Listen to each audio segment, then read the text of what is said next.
à toutes et à tous. Merci d'être venus là, que ce soit en présentiel parmi nous ou en ligne, pour un nouveau meet-up autour de R et la data. Donc, déjà, un grand merci à DataCraft. En fait, l'équipe de DataCraft, ils ont accepté de nous accueillir dans leurs locaux. Et j'ai le plaisir aujourd'hui d'accueillir parmi nous notre deux intervenantes, Julie Aubert, qui est en présentiel ici avec nous, et Maria Paula Caldas, qui nous rejoint en distanciel. Voilà, donc je vais commencer rapidement par introduire notre organisation de Air Ladies Paris. Et du coup, Air Ladies Paris a été fondée en 2016. C'est une section locale de l'organisation mondiale de Air Ladies Global. Et sa mission, c'est de promouvoir en fait la diversité dans la communauté de R et fournir un réseau de soutien convivial pour les passionnés de ce langage de programmation de le monde entier. Et nous sommes très actifs sur les réseaux sociaux, donc n'hésitez pas à scanner ces QR codes et à nous suivre soit sur Mastodon, YouTube, Meetup ou LinkedIn. Parlant de l'équipe organisatrice de Air Ladies Paris, je suis Shaima Bougani, je suis data scientist au sein de BBA Group et bien évidemment organisatrice au sein de Air Ladies Paris avec Mouna Belaïd. Je te laisse te présenter. Merci Shaima. Alors moi c'est Mouna Belaïd, je suis consultante data chez Ardata et je suis ravie de vivre cette expérience et de gérer aujourd'hui le réseau Air Ladies Paris. Qui me tient beaucoup à cœur. J'aime bien être active dans la communauté R et je suis ravie de vous voir présent aujourd'hui à notre étape. Alors, par rapport à notre prochain meet-up, qui normalement sera le dernier de cette année avant la rentrée, nous allons accueillir Victor Alexandre, qui est data journaliste chez Le Parisien. Ce meet-up, c'est en langue française, c'est en mode virtuel. Il est programmé, après, on n'a pas une date fixe, on n'a pas encore une date fixe, mais normalement, ça sera en juin. Et voilà, on a voulu toucher à notre domaine. Comment? Dis, ça va être passionnant. Ouais, Ouais. on a voulu. Data journalisme, J'ai écouté. Ah ouais? Ah oui, D'accord. ah, super. Et voilà, on a voulu toucher à notre domaine où l'utilisation de R est assez présente. Dernière chose, avant de commencer, surtout pour les personnes qui nous suivent via Zoom, n'hésitez pas à soit activer votre microphone, soit à laisser vos questions dans le chat. Oui, encore pour les personnes qui nous suivent via Zoom, avant de partir, vous aurez un formulaire de feedback. N'hésitez pas à remplir ce formulaire et partager avec nous vos feedbacks. Merci encore une fois et je te donne la parole, Maria. Ok, parfait. Bon, je vais partager mon écran. Bon, je vais partager tout, comme ça, c'est plus simple. Ouais. Bon, C'est tout bon, ouais. ok, super. Bon, déjà, merci beaucoup pour l'invitation. Ça fait vraiment plaisir d'être parmi vous. Comme je disais tout à l'heure, j'ai fait une présentation chez les Air Ladies Paris en 2017. Je pense qu'on a organisé aussi une présentation à La Défense quand j'ai travaillé chez Deloitte. Donc, c'est vraiment un réseau très super et c'est sympa d'être invité et aussi de voir comment ça reprend la force après la Covid grâce à Mouna et Shaima. Donc, aujourd'hui, je vais vous parler de comment créer des packages R. Donc, déjà, je sais qu'il y a énormément de choses qu'on peut voir en ligne, notamment avec les livres de création des packages avec R écrits par Hadley Wickham et Jenny Bryan. Mais donc, du coup, je, je vous dis la belle référence, elle est là. Aujourd'hui, ce que je vais faire, c'est vous donner faire un live coding session, vous montrer que c'est pas si difficile que ça, expliquer pourquoi j'aime bien créer des packages, répondre à vos questions. Mais ensuite, vous pouvez vous lancer. Il y a énormément des matériaux en ligne et qui sont très, très bien faits. Donc, qu'est-ce que c'est un package? Donc, un package, c'est du code, parfois des données et de la documentation dans un format qui est facile à partager. Donc, cette partie facile à partager, elle a plusieurs domaines. Donc, déjà, c'est facile à installer. Si vous avez déjà travaillé avec R, vous connaissez, pour installer vos packages, vous pouvez faire Install Packages et ça vous installe le package, par exemple, ggplot2 à partir du dépôt qu'on connaît comme CRAN. Mais il y a plusieurs dépôts. Et il existe le RUniverse, il y a des dépôts privés, Bioconductor. Mais en général, on peut installer les packages avec Install Packages à partir de plusieurs dépôts. Ensuite, un package, il est aussi facile à utiliser. Donc, quand on est en train d'écrire un script, la façon la plus commune qu'on utilise pour appeler un package, c'est de faire library, les noms du package qu'on veut utiliser, et ensuite, on peut utiliser les fonctions qui sont transmises avec ces packages. Maintenant, ce que je disais, les packages, ils peuvent aussi être utilisés pour partager des données. Donc, en général, quand il y a des packages qui ont des données, c'est des données de petite taille, plutôt de petite taille, qui servent à mieux expliquer les comportements du package. Donc, par exemple, des données qui servent à mieux présenter les exemples ou à présenter une vignette. Par exemple, sur ggplot2, si vous utilisez cette fonction data et vous fournissez l'argument de package, vous pouvez trouver toutes les petites données qui sont partagées avec les packages ggplot2. Qu'est-ce que nous permet aussi un package? Un package nous permet aussi de faire la documentation sur cet extrait de données. Donc, par exemple, si vous utilisez les points d'interrogation et vous appelez Diamonds, donc Diamonds, c'est un data frame qui vient avec ggplot2. Vous pouvez voir la documentation de ggplot2 et de Diamonds de ggplot2. Donc, ce qu'on connaît le plus souvent, c'est ce type de documentation courte. Donc, cet exemple-là, dans la ligne 13, c'est la documentation courte pour un data frame, mais le plus souvent, on l'utilise pour avoir la documentation courte d'une fonction. La documentation courte d'une fonction, ça a déjà la description de la fonction, les arguments et les exemples. Mais nous avons aussi une autre façon de documentation qui vient à l'intérieur des packages et ça s'appelle les vignettes. Donc, c'est la documentation longue. En général, dans les vignettes, on a un texte qui donne un cas d'utilisation un peu plus complexe, un peu plus complexe. Donc, si on va à la vignette ggplot2 specs, on apprend plus sur les spécifications de ggplot2. Il y a des gens aussi qui utilisent des packages dans la recherche et ils utilisent les vignettes pour soit avoir un petit résultat. Et il y a même des gens qui ont essayé de faire des papiers sur des vignettes. Donc, c'est vraiment quelque chose de flexible. Et maintenant, pourquoi packager votre code? Donc, j'imagine déjà si vous êtes ici avec les Air Ladies, vous aimez bien R, vous connaissez un peu de R, mais c'est pas évident que tout le monde sache faire des packages R. Donc, du coup, les vrais avantages de créer des packages, c'est que ça vous permet d'aider les autres à mieux comprendre et mieux interagir avec votre code. Donc, c'est vraiment un outil qui améliore la communication, je dirais.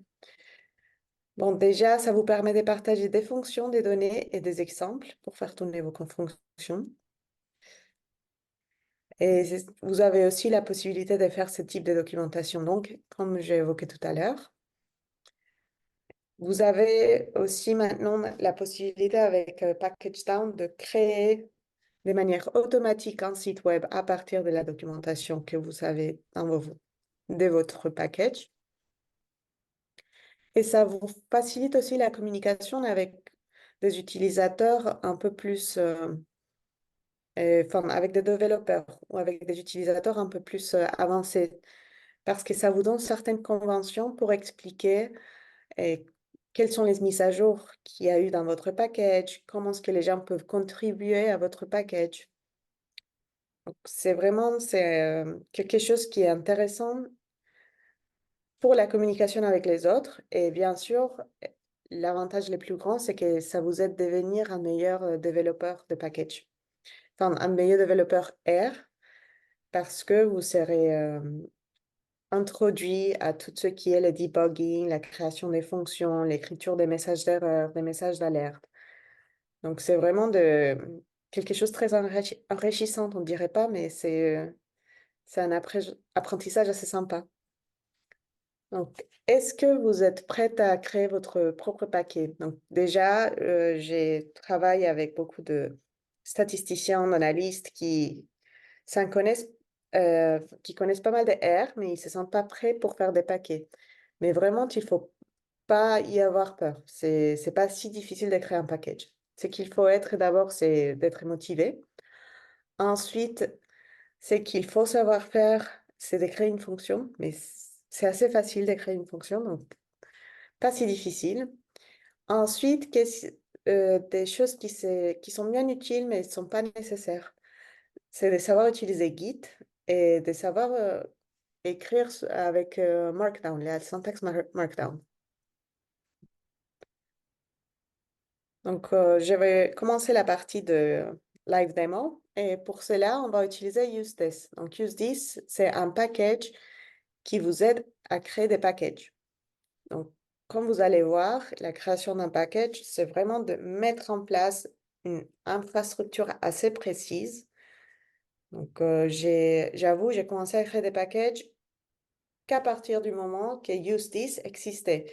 Mais j'imagine déjà que ça devait être un sacré boulot de créer des packages sans l'aide de UseThis parce j'imagine qu'il fallait se rappeler, OK, il faut que j'ai créé ces dossiers, ce type de fichiers, ça et ça.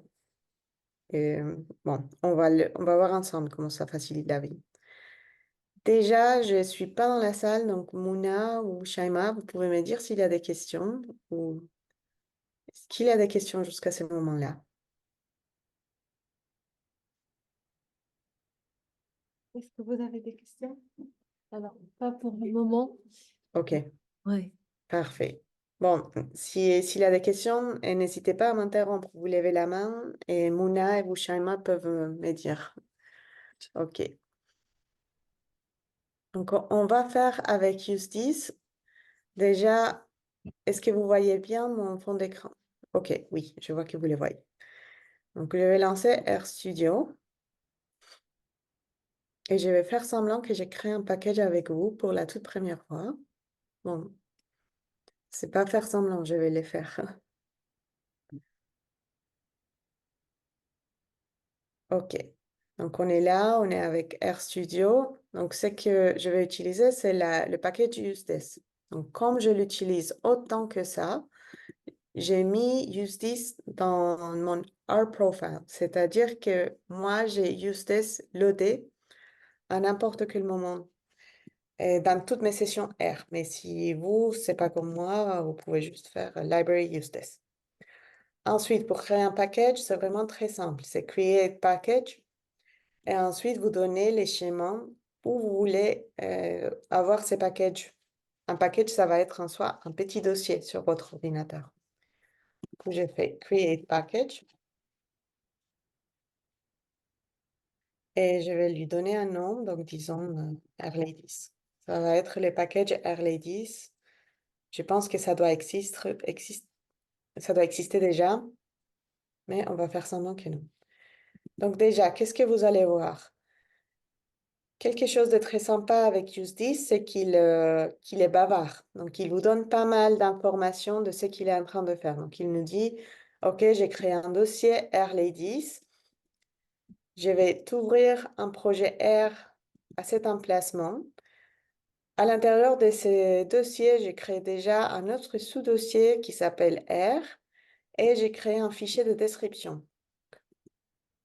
Je l'ai fermé et c'est ça la petite fenêtre de Airladies qui m'a créé UseThis. Donc, si vous voyez ici, il y a les dossiers R, il est vide pour l'instant, et il y a un fichier texte qui s'appelle description. Et ça, c'est un fichier qui nous donne quelques métadonnées sur les packages. Et ici, on a des suggestions de ce qu'il faudrait faire. Donc, déjà, il faudrait lui donner un titre, que je pourrais dire Demo for the Our Ladies Paris. Et ici, il y a quelques informations sur les authors. Moi, comme j'ai déjà configuré ma machine, vous pouvez voir mon nom, mon mail. Et ici, on pouvait donner une petite description. Un démo made live. Et désolé, je travaille en anglais, donc je pense en anglais parfois, mais je vais écrire en anglais. Ça va. J'espère que ça vous fasse pas trop, je sais pas, que ça vous complique pas trop la vie. Mais ok. Donc déjà, ça c'est l'infrastructure de base pour un package. Ici, je dois me rappeler ce que je voulais vous montrer après. Donc, déjà, j'ai changé la description et je vais vous montrer comment on fait un check de notre package.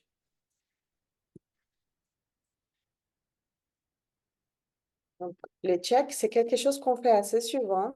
En général, c'est quelques tests qui regardent si notre package, il remplit l'infrastructure qui serait demandée par CRAN, si on voulait le soumettre au CRAN.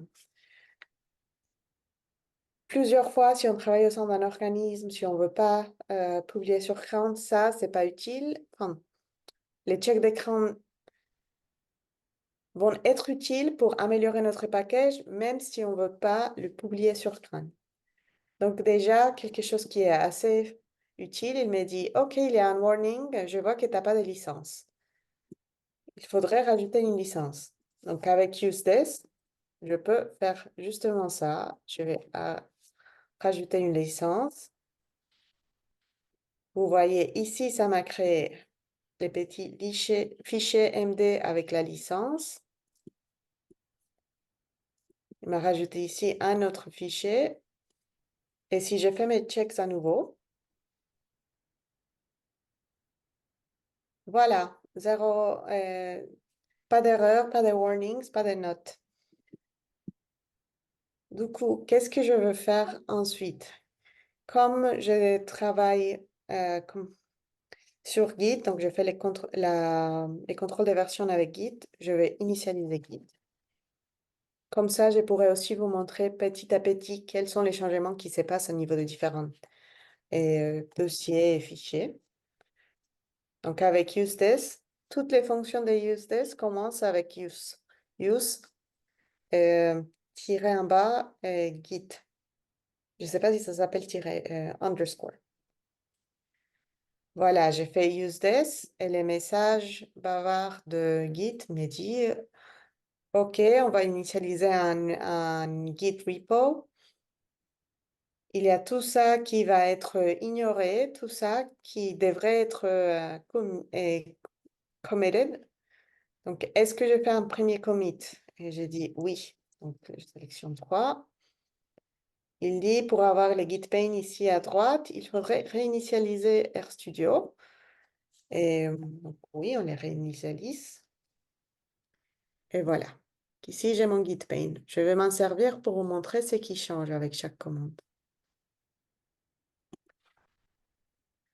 Donc ça, ici, je vais vous donner une petite astuce qui m'a été donnée par l'équipe de Thinker il y a quelques années. Donc, c'est de créer un fichier où vous notez toutes les petites étapes que moi, j'ai fait là dans la console et toutes les petites étapes de création de votre package.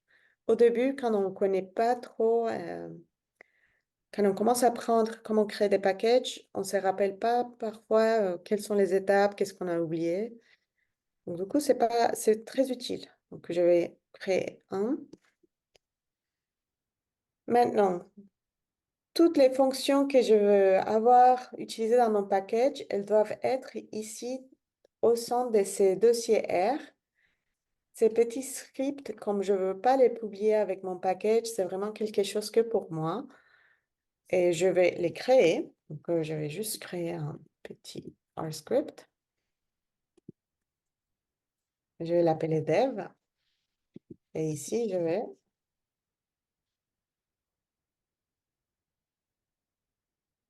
Voilà. Donc, aujourd'hui, on a fait create package. On a fait use license.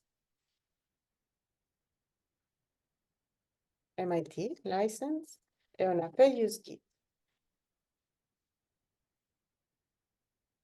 Donc, comme je veux que mon package, il ignore ces scripts, je vais faire use build ignore. Donc, c'est-à-dire quand je vais créer mon package, donc préparer un petit fichier binaire que les autres peuvent installer dans leur machine, je vais ignorer ce fichier dev.r.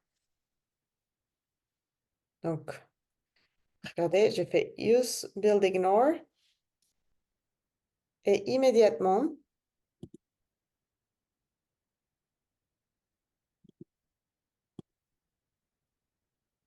il va ignorer les fichiers. Donc, il y a quelque chose qui s'est mal passé parce que quand j'ai créé mon script, RStudio, il m'a dit, ah, je sais que tu es en train de créer un package, donc ça devrait aller au centre du petit dossier R. Moi, je ne veux pas qu'il soit là parce que je ne vais pas l'utiliser. Donc, je vais les bouger.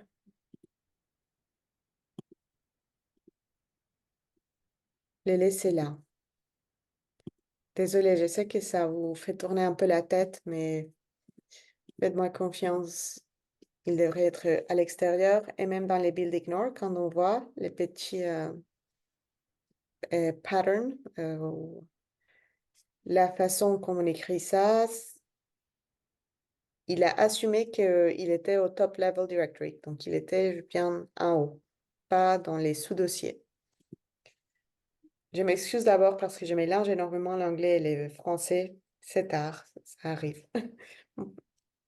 Mon vocabulaire, il est beaucoup plus riche en français, en anglais qu'en français et même plus en espagnol. Et je présente rarement en espagnol.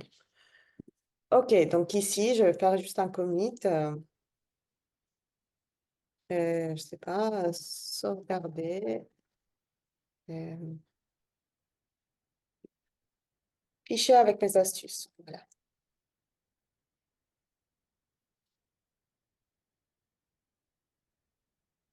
Donc, ça, c'était la mise en place de l'infrastructure. C'est les premiers pas qu'on doit toujours suivre.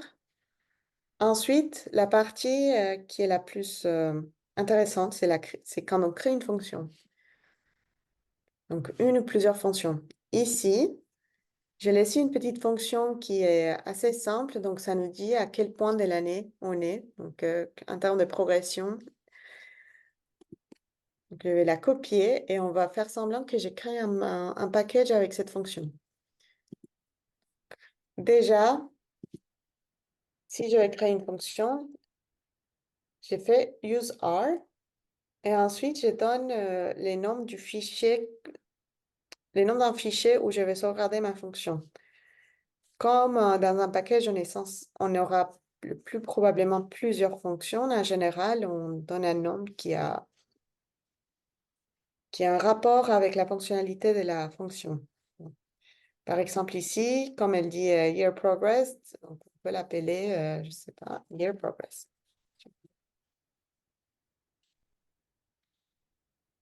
Voilà, donc qu'est-ce qu'il a fait use this? Il a créé un fichier qui s'appelle year progress et il l'a mis ici. Donc, je vais sauvegarder mon fichier d'astuces et je vais mettre ici ma fonction. En général, quand je suis sur RStudio et je travaille avec un script, ce que vous faites, c'est Ctrl-Enter ou vous faites source ou run du script. Quand on travaille dans un package, comme on va utiliser tellement les fonctions et les fonctions vont être dépendantes les unes des autres, et ce qu'on va faire, c'est qu'on fait un load all. Ça s'appelle un load all. Donc, ça vient de DevTools. Et load all, ce qu'il fait, c'est qu'il simule les comportements de votre package comme si un utilisateur l'aurait installé dans leur machine. Donc ici, vous regardez dans mon environnement, il n'y a rien, mais je peux utiliser ma fonction. Vous voyez, il y a même la petite suggestion, comme si ça existait, enfin, comme si c'était un package. Et voilà. Ici, il y a une erreur. Donc déjà, il me dit, OK, tu t'as fait une erreur avec ta fonction. Ou non, peut-être elle est bonne, mais c'est juste toi, comme utilisatrice, tu as fait une mauvaise utilisation. Donc, on voit les premiers arguments, il est date. Parfait. Donc, on est à 33% de l'année. Vous voyez, on dirait que ça vient de commencer déjà un tiers. Donc, voilà, on vient d'écrire notre première fonction. On sait déjà comment elle va fonctionner quand un utilisateur installe les packages, installe notre package. Et on va faire les checks à nouveau. Comme je disais, c'est quelque chose qu'on voudrait faire assez souvent.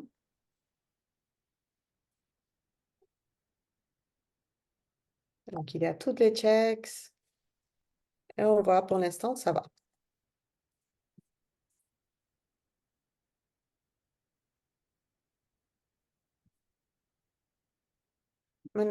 Maintenant, en soi, une fonction comme ça, c'est un peu, ça donne pas grand-chose. Donc, l'utilisateur, par exemple, si je vais aller chercher Your Progress, qu'est-ce que ça fait? Il n'y a pas de documentation. Donc, il faut que moi, je rajoute la documentation. Pour rajouter la documentation, le plus simple, c'est d'utiliser RStudio et d'aller ici à Insert Roxygen Skeleton. Donc, qu'est-ce que ça fait Roxygen? Roxygen, c'est comme on appelle des commentaires, un peu des commentaires spéciaux qui vont nous aider, qui vont définir la documentation de la fonction. Donc déjà, je peux donner un titre.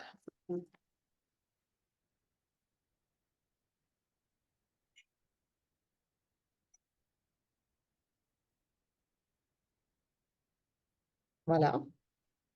Donc date.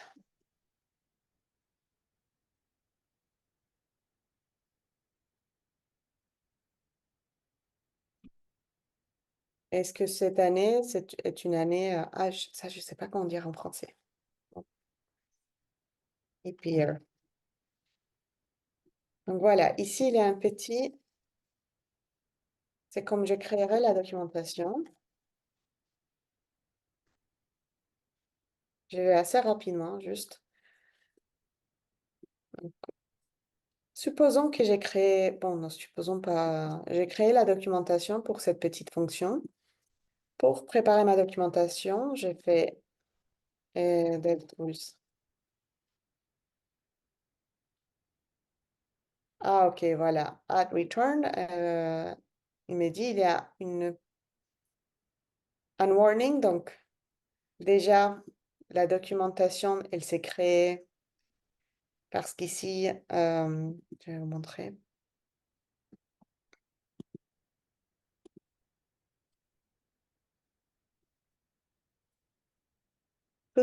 Ça, c'est un peu, c'est un document texte qui va aider à créer la documentation après.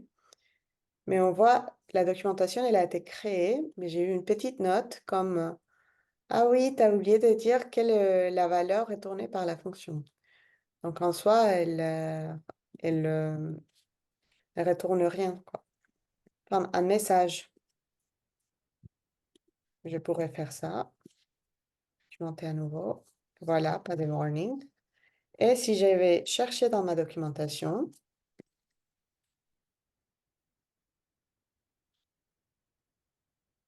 vous voyez la documentation que je viens de créer. Give the progress of the year for a given date. Donc ici, le titre, il est répété si on ne donne pas de description, mais je pourrais très bien ajouter une petite description. Je fais mon document à nouveau. Et vous voyez, il y a la description. Donc, ce qui est assez sympa, vous n'avez pas été forcé de réécrire, par exemple, comment les gens devraient utiliser, les arguments, ils sont bien rangés, et même les exemples, ils sont bien formatés.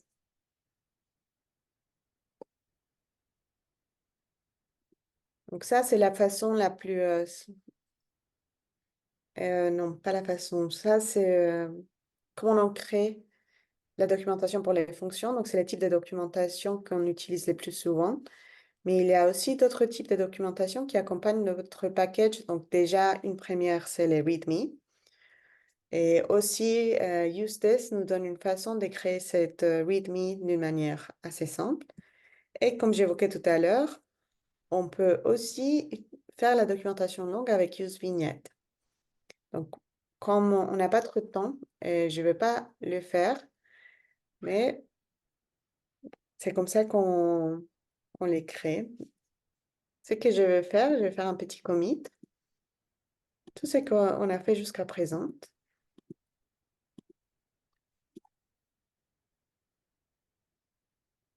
C'est pas très, sont pas très bons mes commits, mais on accepte. Et ici, je vous rappelle un peu ce que j'ai fait. Qu'est-ce que j'ai fait? J'ai créé ça et j'ai fait les DevTools. Ok, voilà. Est-ce qu'il y a des questions jusqu'à maintenant?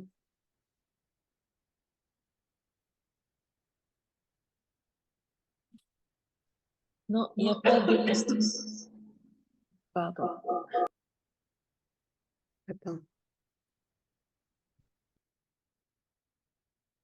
Alors, il n'y a pas de questions pour le moment. Oui, tout est clair. Pas de souci. Bon. Une fois qu'on a créé la fonction, ce qu'on devrait faire, c'est créer un test unitaire. Donc ça, c'est pas... Si c'est la première fois que vous créez des packages, ne vous en faites pas, il y a pas toutes les fonctions qui doivent avoir un test unitaire, et surtout pas quand vous commencez. Mais éventuellement, vous allez voir, créer des tests unitaires au fur qu'on commence qu'on crée des fonctions, ça nous facilite énormément la vie parce que c'est pas vous qui serez les testeurs, c'est à chaque fois, vous faites passer une commande et il y a tous vos tests unitaires qui tournent derrière. Donc, les tests unitaires, c'est vraiment quelque chose qui capture les comportements souhaités de votre fonction. Donc, par exemple, on va les faire ici. Imaginons qu'on veut rajouter un test unitaire pour cette fonction. UseThis nous permet de juste créer ces petits tests unitaires avec UseTest. Donc, ce qu'on voit ici déjà, ça nous crée un nouveau fichier, ça s'appelle test et les noms de notre fichier avec la fonction. Et il est au centre de ce sous-dossier test, testdat. Donc, ici, ce qu'on a, c'est les tests. Donc, on donne en général un nom à notre test. Donc, supposons que si c'est un test unitaire très simple, on s'attendrait que le 31 décembre, ça va nous dire qu'il y a que, que 5% de l'année est... Enfin, que l'année, elle est finie, qu'on est à 100%. Donc, on va déjà... Disons, imaginons qu'on va tester ce comportement ici, here progress. On va donner une date, 2024.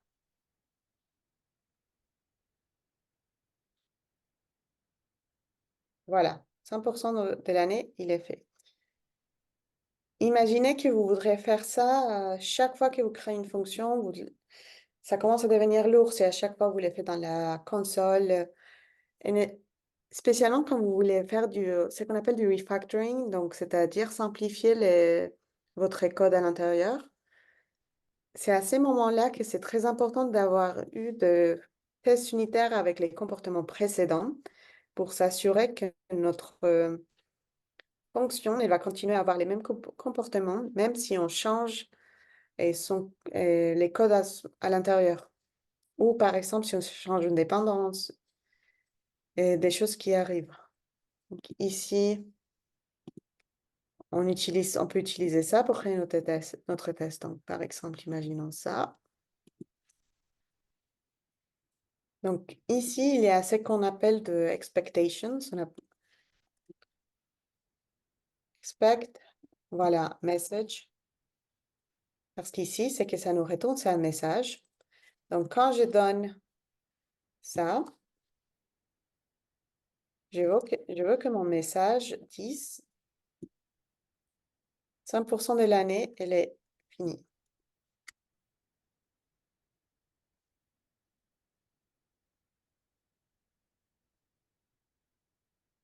Maintenant, je peux faire tourner mon test juste CTRL-Enter. Voilà, test passe. Le plus souvent, c'est qu'on fait, on fait tourner tous nos tests en même temps avec DevTools. Pour l'instant, on a 30 tests. Mais donc ici, on voit, OK, il y a un test qui a été validé et 0 qui ont fait faillite ou qui ont eu des soucis. Donc voilà, c'est comme ça qu'on rajoute un test. Et je note ici la commande. Ce qui est important, c'est que vous écrivez ça dans la console quand le fichier il est ouvert.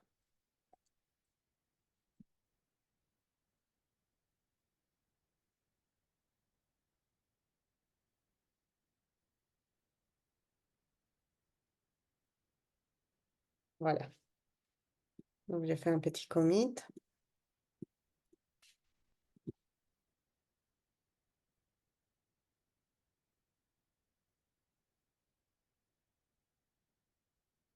Et voilà.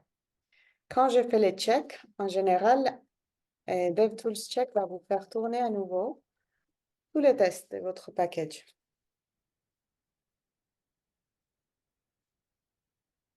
Voilà. C'est ici, il a vérifié les tests. Tout est bon. Maintenant, on partage les packages. Donc, imagine que vous travaillez avec votre package avec un collaborateur.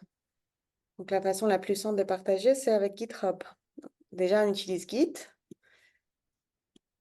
Ce qu'il faut juste faire, c'est juste de partager avec GitHub et UseThis a une fonction qui nous aide à faire, à créer les dépôts sur GitHub, à faire les push et de manière automatique. Donc ici, je les mets ici.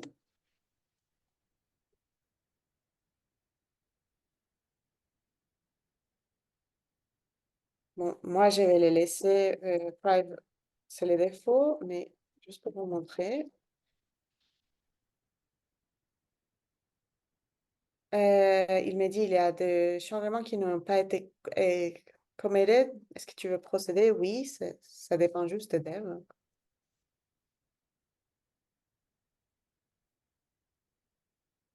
Et regardez ce que Eustace a fait en plus.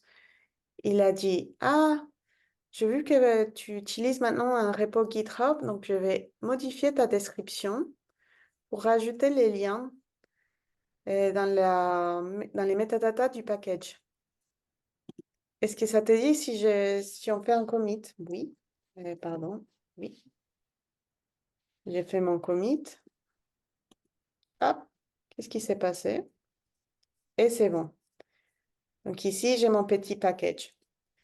Donc déjà, s'il y avait mon collaborateur qui veut utiliser les packages, il peut l'installer avec Remote. S'il veut continuer à développer, il peut faire une branche, il peut faire un fork. Mais c'est comme ça qu'on partage les packages.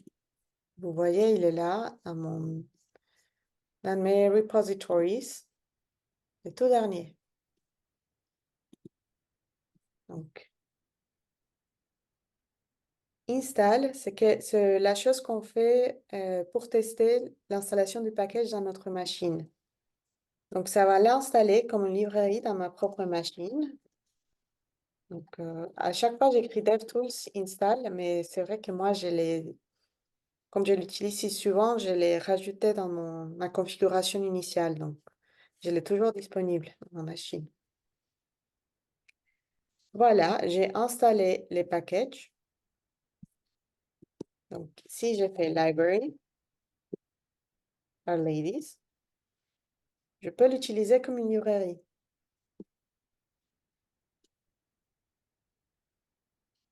Donc, voilà, c'est ça les tours en général de comment créer un package. Assez rapidement, ça a pris moins de 30 minutes. Donc, si vous avez des questions, n'hésitez pas. Je sais que c'était assez rapide, que ça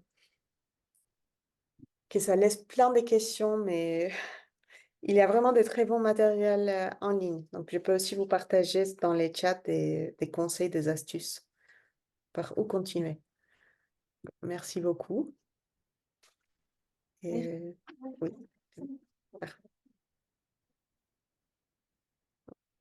Mouna, il y a des questions dans la salle? Ou c'est bon? Merci beaucoup pour cette belle présentation. Est-ce que vous avez des questions? C'est très intéressant. Alors, moi, j'ai une question. Je vais commencer. Euh, est-ce que d'habitude, quand vous travaillez avec GitHub, est-ce qu'il y a une nomenclature, pardon, que tu suis pour choisir les messages quand tu vas faire tes commits? Nomenclature, je sais pas. Oui, en général, bon, pour les commits, bon, déjà, moi, je réfléchis plutôt en anglais quand je fais du code parce qu'il y a tellement de la documentation qui est en anglais, des ressources. Donc, déjà, mes commits, ils sont toujours en anglais. Et les commits, je sais qu'ils soient assez informatifs si jamais je dois revenir en arrière et regarder ce que j'ai fait.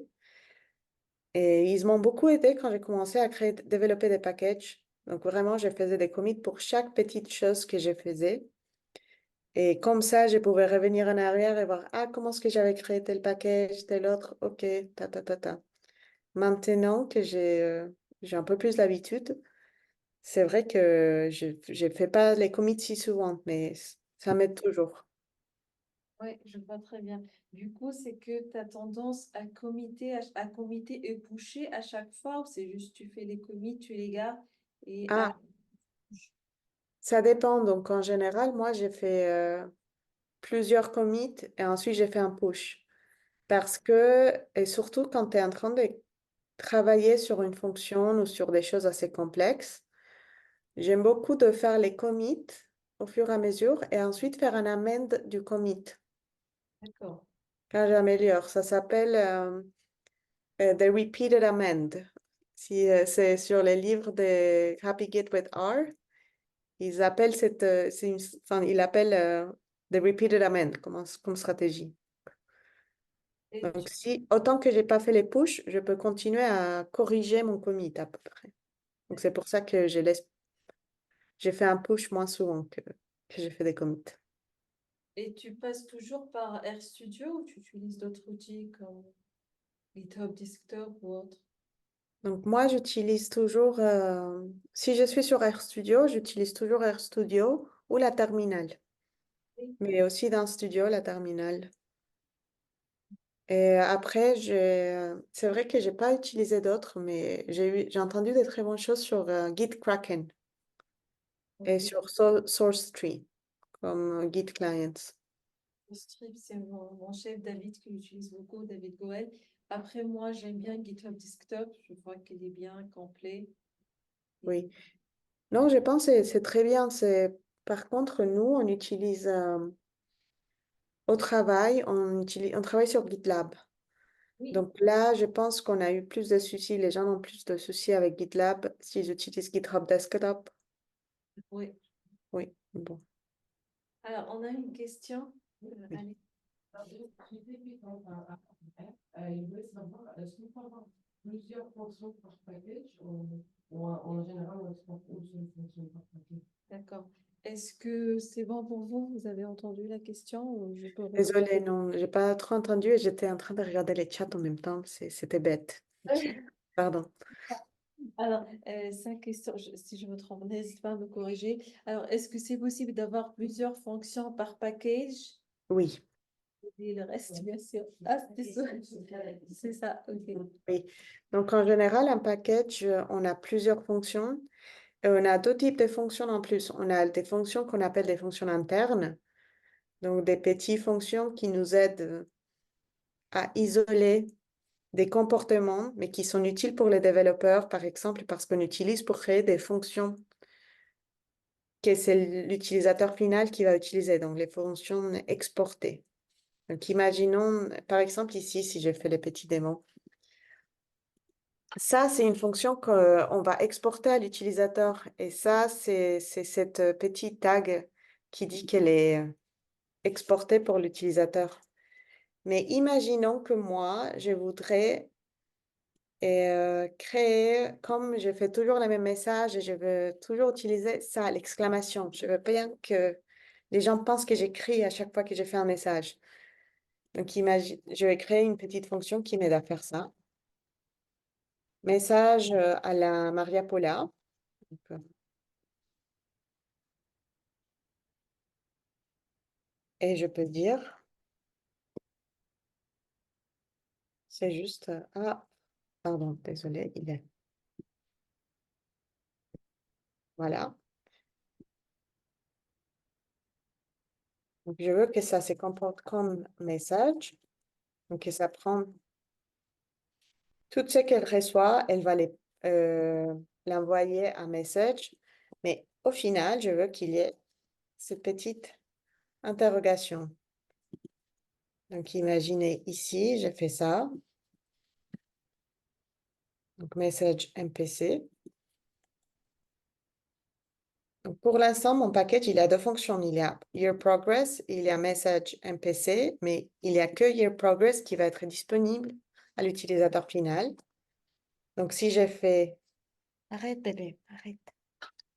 Il y a mon chiot qui est venu prendre les chargeurs. Je vous la présente. Elle est toute belle. Voilà.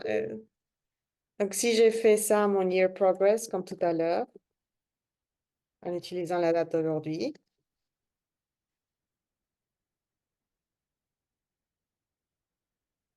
vous voyez, j'ai toujours les petits. Mais ici, et je peux utiliser Message MPC. Donc, ça, je peux l'utiliser parce que je suis en mode de développement. Mais pour les utilisateurs finaux, ils ne vont pas l'avoir disponible. Ici, je peux faire, je ne sais pas, hola. Et vous voyez, j'ai la petite en exclamation. Donc oui, on peut avoir, si ça répond à ta question, on peut avoir plusieurs fonctions au sein du même package et on peut avoir des fonctions cachées aussi. Donc, c'est-à-dire des fonctions pour le développeur. J'ai vu aussi une question dans les chats qui m'a posé la question, est-ce qu'on doit avoir un compte GitHub, je pense, pour utiliser UseGit?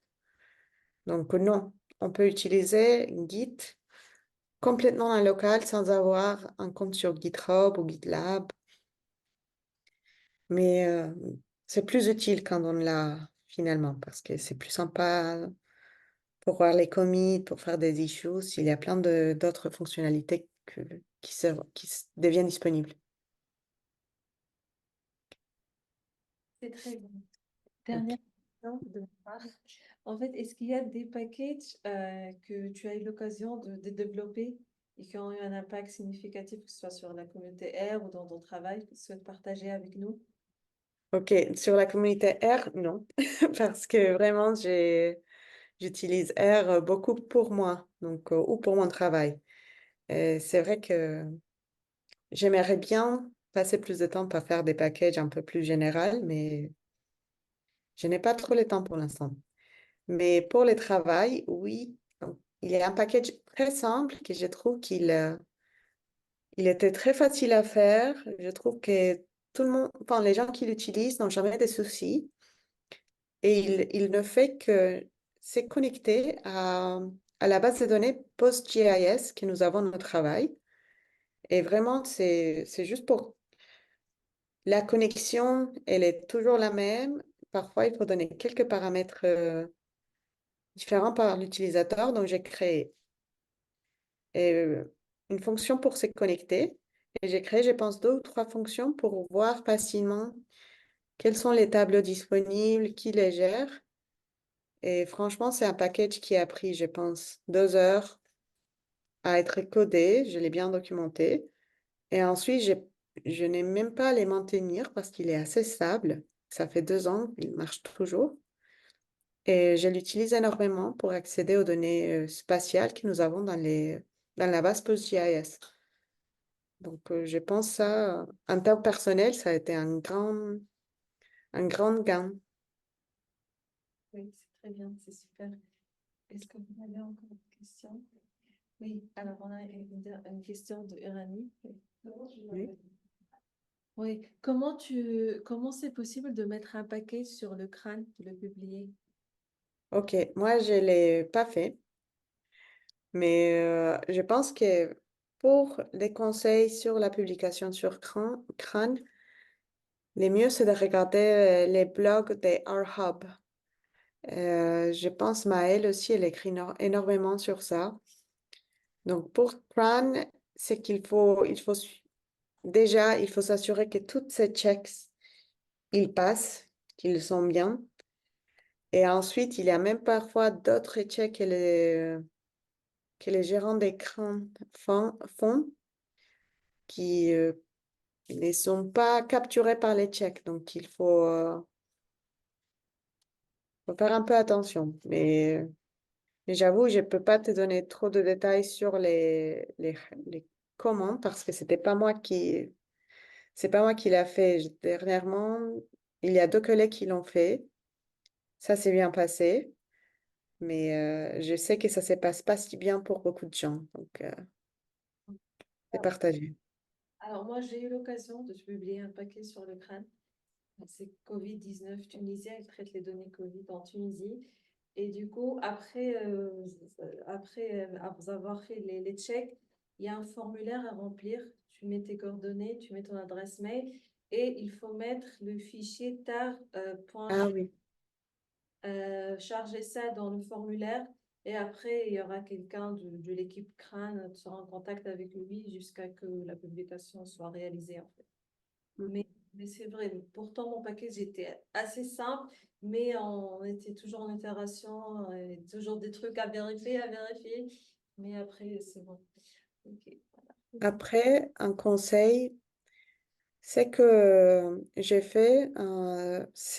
été déjà reviewer pour rOpenSci. Donc, rOpenSci, c'est une organisation qui fait un peu comme les software, enfin, les peer review des packages R qui aident à la science.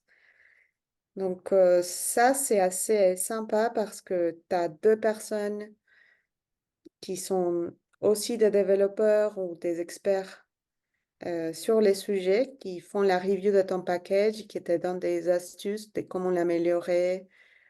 Et, et il y a énormément de packages qui sont prévus par rOpenSci, mais qui ne sont pas publiés sur Crane, mais qui sont publiés sur GitHub et sur leur RUniverse. Mais le fait d'avoir fait la review par rOpenSci, ça donne un peu une preuve de qualité de ton software. Donc, si jamais ça aussi, c'est une autre avenue assez sympa. Oui, tout à fait. Ah, il y a quelque chose à Oui, rajouter? je voulais juste au niveau des soumissions, en fait, c'est vrai que quand on développe, on va développer sur une plateforme particulière, donc on va être sous Windows Oui. ou Ubuntu ou autre. Et en fait, dans les checks qu'ils font en supplément, c'est que des fois, ils testent d'autres plateformes et on a moyen de faire nous-mêmes les tests avant. En fait, il y a des adresses où on peut déposer notre package, comme ça, on peut vérifier avant qu'ils lancent toute la manivelle pour nous dire non, c'est pas bon, ça marche pas sous Mac. Autre chose. Donc, en fait, il y a des endroits où on peut envoyer, comme ça, on a une propre réponse par mail, et on sait que ça ne marche pas sur Mac, ça ne marche pas sur Windows, parce que nous, on était sous Linux et puis ça marchait bien, mais les autres, c'est autre chose. Ça permet de faire les vérifications et d'avoir un peu moins d'itération après avec le crâne, parce qu'on a un peu plus de tests. Ouais. Et je crois que les adresses doivent être le guide du développeur. Oui, oui. C'est très bien. Est-ce que vous avez d'autres questions? Merci beaucoup encore une fois, Maria. Parfait. Et, Bon, merci. Merci à vous pour l'invitation et dommage que je ne peux pas être là pour celle qui suit parce que Tidy Model, c'est aussi un sujet très intéressant. Merci. Bon. Merci à vous. Au revoir.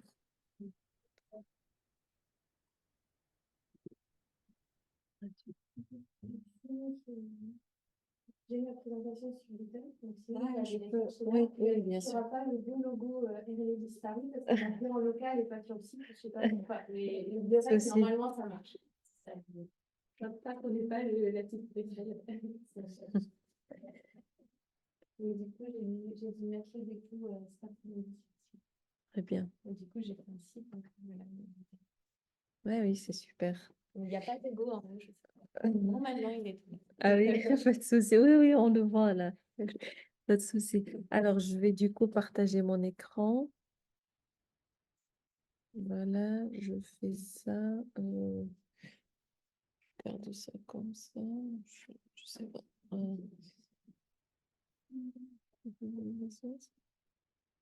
Ça orange, ça. Juste savoir combien de temps j'ai à peu près, parce que c'est adaptable. En fait, j'ai mis plein de documents pour que vous ayez plein de supports, mais il y a des choses, je passerai plus vite ou je présenterai autrement. Mais... D'accord. 25 minutes, ça va? Ouais, ok.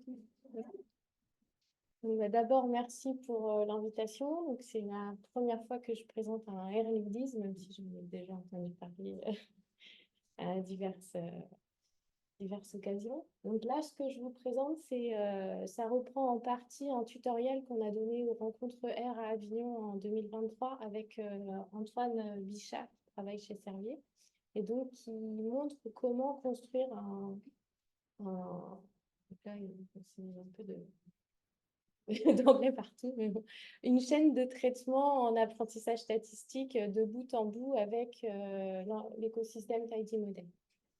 Donc en fait, j'ai prévu de me présenter un petit peu d'abord. Donc en fait, moi je m'appelle, je vais remettre- non, c'est après. Donc je me représenterai plus en détail après. Là, vous avez juste mon laboratoire. Donc moi, je suis ingénieure de recherche à INRAE dans une unité mixte de recherche entre AgroParisTech et INRAE sur le plateau de Saclay. Et je travaille dans une unité, donc nous sommes dans le campus, l'école d'agronomie, mais je suis dans une équipe de statistiques, de mathématiques informatiques appliquées sur le campus. Mais j'ai remis d'autres petites choses après. Donc là, c'est le plan de tous les documents qu'il y a autrement. Donc il y a des choses que je passerai peut-être, mais c'est pour que vous ayez toute la philosophie. Donc en fait, je vais d'abord vous présenter, on va faire une petite introduction, vous présenter un jeu de données qui va être un peu joué, en sachant que les résultats sur le jeu de données, c'est peut-être pas la façon la plus pertinente ou intelligente d'analyser le jeu de données, mais c'est pour avoir un jeu de données avec lequel s'amuser, qui soit un jeu de données réel. Ensuite, on veut vous montrer comment, quand on a un jeu de données, on veut construire un modèle. Donc ça, on va faire ça avec le package Parsnip. Ensuite, comment on va pré-traiter les données. Ça, c'est le package Recipes. Et une fois qu'on a un modèle, on peut vouloir l'évaluer, calculer des métriques avec. Donc ça, c'est les packages AirSample et Yardstick. Et si on a certaines méthodes, des fois, on a des paramètres et il y a besoin de les optimiser. Et ça, c'est avec les packages Tune et FineTune. Et au bout du bout, si on a envie de faire un workflow complet qui intègre tout ensemble, on a un autre package qui s'appelle Workflow. Et le plus du plus que je ne mettrai pas là, mais qu'on a par ailleurs, c'est on peut vouloir comparer tout plein de workflows ensemble. Et ça peut se faire avec Workflow 7.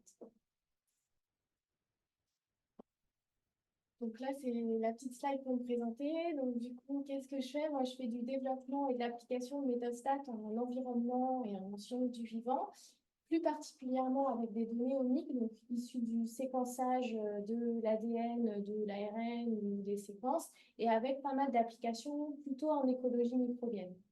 Donc, voilà, donc, par exemple, ça peut être du microbiote intestinal en lien, je pense que c'est mes collègues autrement, mais moi, je vais plutôt travailler à la construction de communautés microbiennes et leur lien avec la santé des plantes, par exemple. Et donc, je suis pas mal impliquée dans la communauté R, parce que j'en profite pour faire de la pub, hein. Donc, notamment parce que j'anime un réseau méthodologique qui s'appelle State of the Art. Donc, je voulais parler de ça parce qu'en fait, c'est plutôt axé pour des développeurs.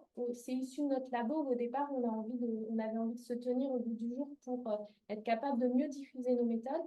Et donc, on a un site et on fait pas mal d'ateliers, pas mal de choses, mais on met tout à disposition. Donc, en fait, il y a beaucoup de matériel il y a des choses assez poussées, il y a des choses un peu moins, mais peut-être que du coup, dans le matériel mis à disposition, il y a des choses qui peuvent vous intéresser. Après, on m'a demandé, donc je suis, alors ça, si un jour ça vous intéresse, je peux en parler, mais j'ai construit et je maintiens une CRAN Tax View, donc la CRAN Tax View pour les données uniques. Pour ça, si j'ai droit à 5 minutes de plus, je peux juste dire un travail là-dessus. Donc les CRAN Tax View, alors je peux vous montrer peut-être à quoi. Je peux pas. Donc les CRAN Task View, sur le CRAN, si par exemple on veut faire des choses, différentes tâches, des fois on ne sait pas comment faire, mais en fait il y a ce qu'ils appellent des CRAN Task View, donc c'est des thèmes. Donc moi, celui que j'ai organisé, c'est pour le traitement des données génomiques, protéomiques, transcriptomiques et autres omiques.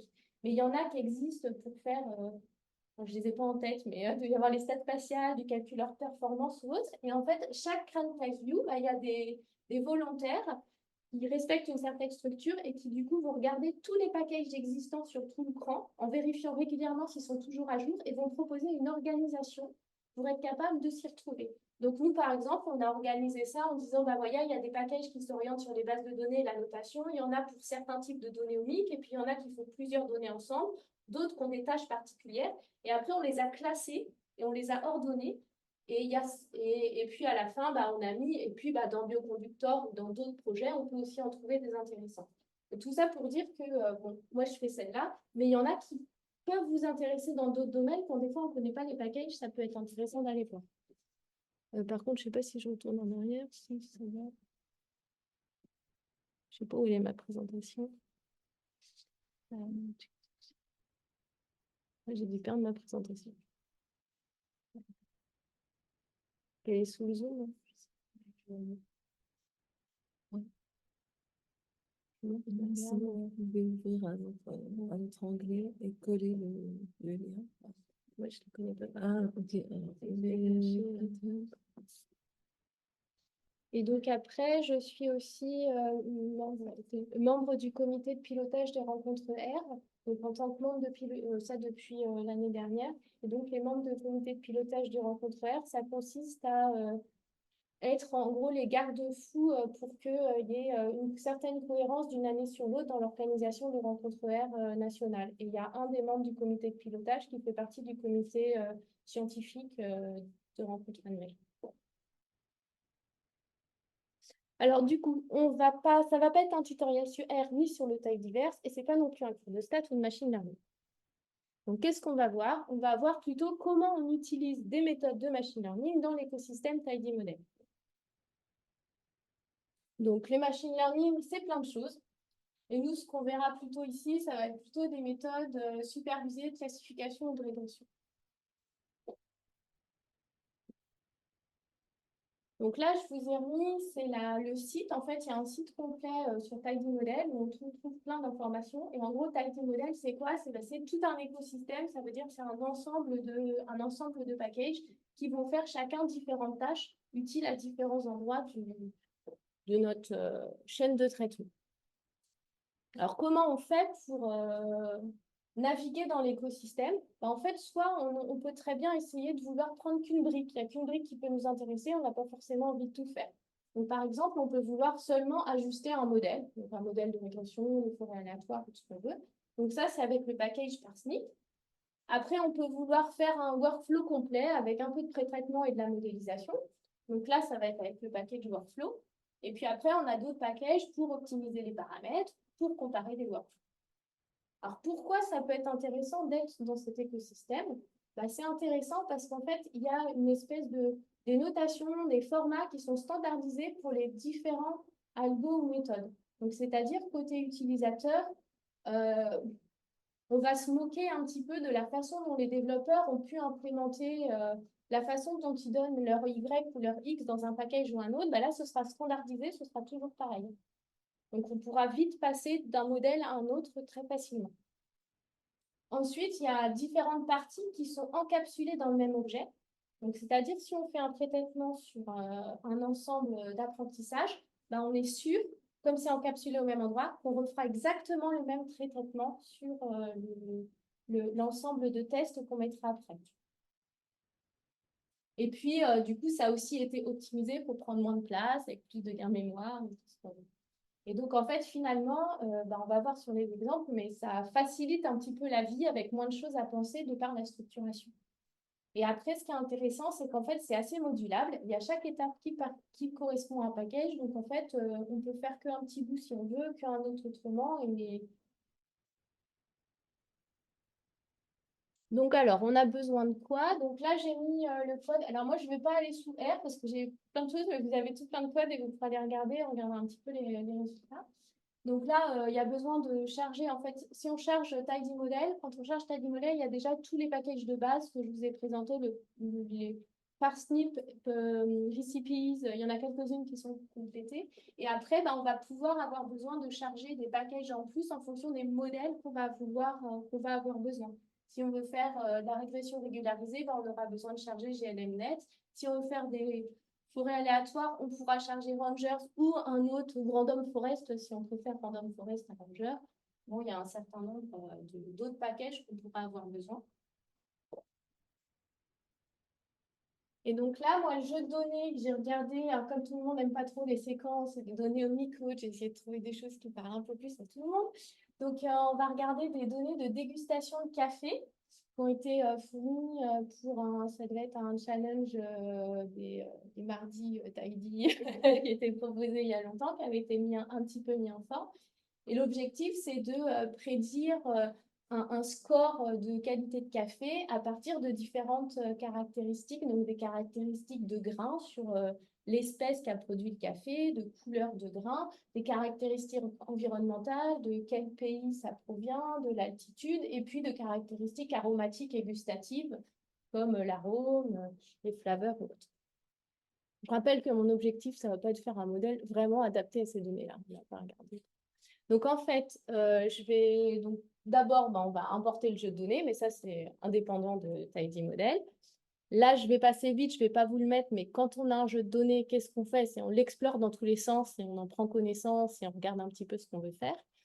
On fait un peu de nettoyage s'il y a besoin avant. Donc, par exemple, sur ce jeu de données, on avait des fois on pouvait avoir deux unités qui n'étaient pas la même pour l'altitude, qui étaient des fois en mètres ou en pieds. Donc, on homogénise ça un petit peu avant. Il y avait un point à plus de 8000 mètres, ce qui était inconcevable. Donc, on corrige, on nettoie avant, mais ça, il y a toujours besoin. Et après, une fois qu'on a nos données à peu près propres, on va pouvoir commencer à les analyser. Donc ça, on va faire ça avec Parsnip. Donc Parsnip, c'est l'idée d'avoir une interface qui est standardisée pour ajuster tout plein de modèles. Et l'idée, voilà, c'est Alison Horst qui a mis plein de petits dessins. Donc il y en a certains, on a la ligne de départ, on va pouvoir comparer nos différentes méthodes et dire, allez hop, on y va, puis on va pouvoir les comparer facilement. Alors, comment on fait pour spécifier un modèle? Vous me dites si je vais trop vite aussi. C'est qu'il y a plein de choses, mais je voulais au moins vous montrer la philosophie un petit peu. Donc, pour spécifier un modèle, il y a besoin de plusieurs choses. Donc, il y a d'abord ce qu'ils appellent modèle. Donc, modèle, là, ça va être par exemple, est-ce que je veux faire une régression linéaire ou une forêt aléatoire? Ensuite, j'ai besoin d'un moteur. Donc, le moteur, ça va être le package qui implémente la méthode. Donc, par exemple, pour faire des forêts aléatoires, je peux utiliser le package Ranger ou le package Random Forest. Et puis après, je vais choisir un mode. Donc, je peux faire de la régression ou de la classification. Et puis, en fonction de la méthode, je peux avoir des hyperparamètres à régler qui peut être le nombre d'arbres dans ma forêt ou ma pénalité pour une régression régularisée. Non, pour l'instant, c'est qu'une petite étape. Un workflow, ça va être du pré-traitement, du modèle, du test, de la validation croisée, c'est tout un ensemble. Là, c'est juste, j'ajuste un modèle pour l'instant. Et donc, il y a un certain nombre, évidemment, Tidy Model, il fournit en gros une structure.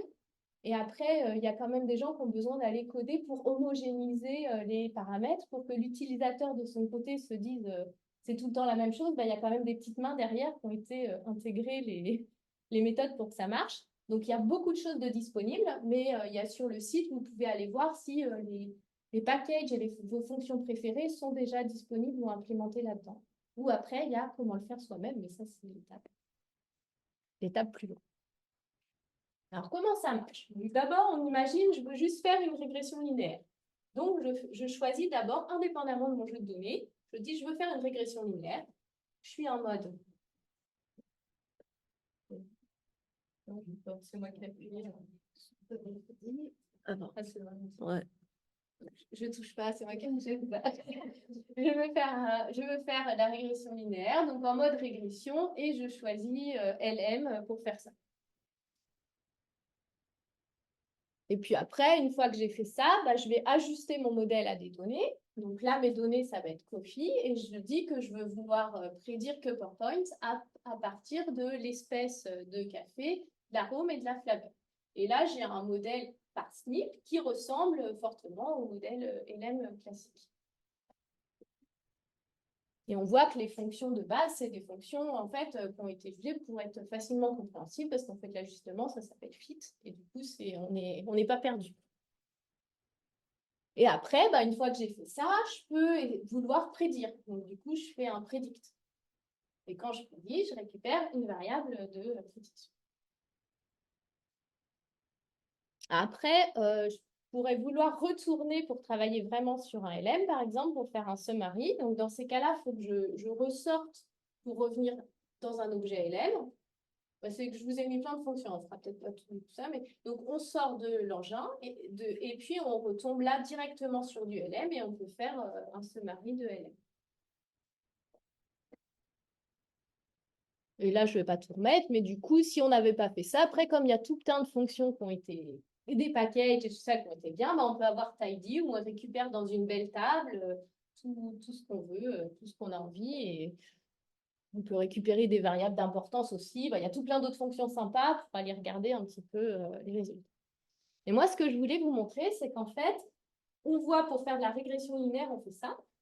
Mais on voit que si je veux faire des forêts aléatoires avec les mêmes modèles, bah, en fait, c'est la même syntaxe. J'ai juste changé mon... Si je remonte là, en fait, ce que j'ai changé, c'est j'ai juste changé ici, LM en ranger. Mais sinon, j'ai fait la même chose. Et si je voulais faire du XGBoost, bah, j'ai juste mis XGBoost. Et si je voulais faire de la régression régularisée, bah, je mets du GLMNet. Mais là, après, je rajoute des choses parce que j'ai des arguments par défaut qui sont nécessaires. Puisque ma régression est régularisée, il faut que je spécifie ma pénalité. Et puis si je veux, alors là, c'est ElasticNet, si je veux faire plutôt du lasso ou du ridge, et à quel point je suis entre les deux. Mais sinon, on voit bien que la structure est la même et que c'est assez facile et on n'a pas besoin de se mettre dans la documentation de tous les différents packages qui existaient. Alors, j'ai jusqu'à quelle heure? Parce que sinon, je vais peut-être passer le échantillonnage ou je vais rouvrir plus. Donc, je vais faire un petit peu. Alors, je fais des petits bouts et puis je vais regarder. Donc, on peut faire du rééchantillonnage. Donc, ça évite le surajustement. Donc là, il y a différents types de rééchantillonnage et différentes classes d'objets associés. Donc, il y a une classe RSplit pour les rééchantillonnages individuels. Donc, c'est un jeu de données que je veux séparer. J'ai un schéma après en entraînement et puis en apprentissage et en test. Et R7, si je veux faire une collection de rééchantillonnage, par exemple, pour faire de la validation croisée. Donc, en fait, si on prend un schéma classique, c'est que je peux avoir toutes mes données. Je garde de côté, d'abord, je sépare mes données en deux. Je garde des données pour le test après.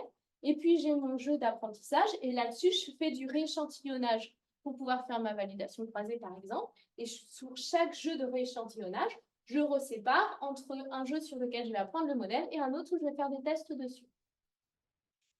Et donc, en fait, là, il y a des classes spécifiques qui ont été faites pour gérer ça de façon, on va dire, intelligente et facile dans un même type d'objet et facile à utiliser. Donc, après, il y a un peu de vocabulaire. On parle de training et de test quand c'est le premier split sur le jeu de départ et de analysis et assessment quand c'est à l'intérieur d'un rééchantillonnage. Donc là, je vous ai juste mis quelques commandes. Donc d'abord, le jeu de données, c'est un initial split, c'est une fonction qui dit mon jeu de données de départ, je la sépare en deux, avec 3/4 des données en apprentissage et un quart en test, mais ça, c'est la proportion, on peut la changer. Et si on veut, on peut faire de la stratification à l'intérieur. On imagine, on a des hommes, des femmes, et on veut garder le pourcentage d'hommes et de femmes en apprentissage et en test. Bah là, on peut aussi spécifier qu'on veut garder ça.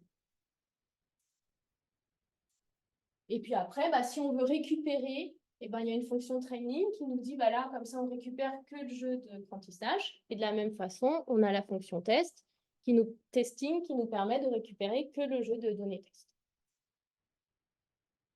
Et si on veut faire de la validation croisée, donc on choisit le nombre de folds qu'on a envie de faire. Donc il y a une fonction vfold qui existe, vfold-cv.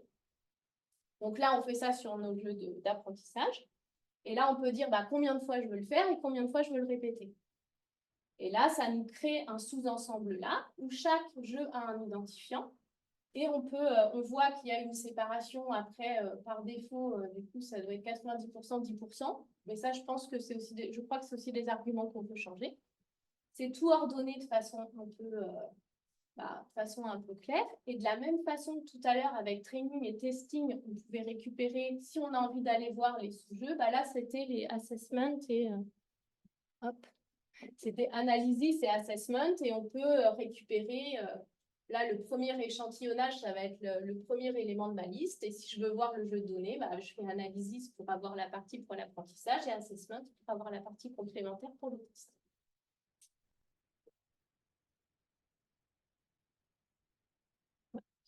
Alors, avant de faire tout ça, des fois, on a besoin de faire des pré-traitements. Donc, pré-traitement, c'est des recettes. Donc là, ça veut dire, qu'est-ce que je fais? J'ai des variables qui sont catégorielles, je vais vouloir les binariser.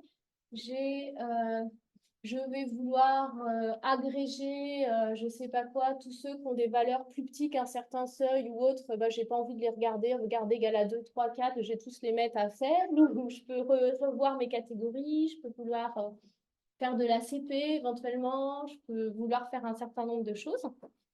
Et donc, en fait, ça, c'est pareil, ça va être, je définis mes recettes, je les applique sur mon jeu de données d'entraînement. À partir de là, j'ai ajusté des choses.